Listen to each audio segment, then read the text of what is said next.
right now, as a speaker, as an expert, everybody's thinking, well, we're going to go online, and everybody's doing different webinars, and they're doing different things and whatever. And I can understand, but I think most importantly in this situation, we need to have, we need to pause for a second, and we need to think a little bit of what's going on and how we're going to be doing it, because I have the feeling that there's going to be an oversaturation of online courses from all the experts and the gurus that cannot have live events. And what's that going to create is it's going to create a huge amount of a supply of online education. And of course, in my way of seeing, the prices are going to drop.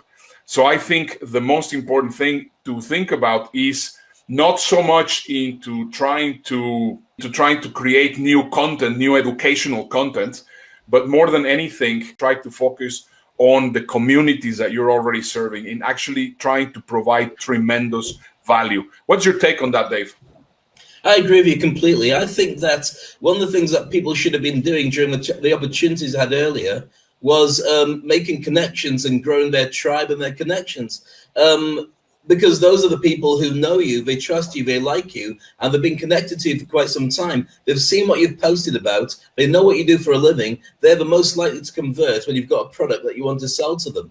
Now, as for the fact there's oversaturation of brands and people putting out their content and their courses and all the rest of it, I think you've got to put it in perspective of Starbucks. Starbucks, which arguably, I mean, okay, they're all empty now, but Starbucks is very expensive for coffee, it's very expensive for biscuits, it's very expensive for everything at the moment. So why do they make so much money? Well, because people want the experience. They want to know that you get treated the right way, that you got a lot of choice, that you can find something that's particular to you, and also the branding is very important. When you go along, you can be seen, it's got bragging rights, you can see what the world is doing. And so these are big hints for anybody who wants to fight a pricing war. We could all have a cup of coffee at home for less than $1, but at the same time, you'll happily pay $5, $6, whatever it is, to go to a Starbucks, because the experience of having it there is worth the extra investment. So I don't think price is the only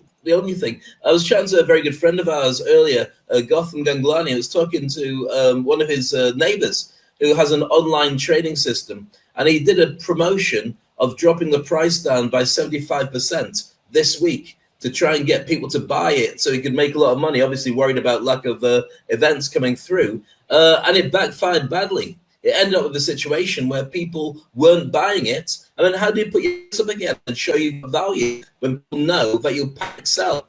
So I think that the key to it is to review what you have, always keep an ear to what's going down well in the market, but also look to give heaps of value, and maybe not even selling it yet.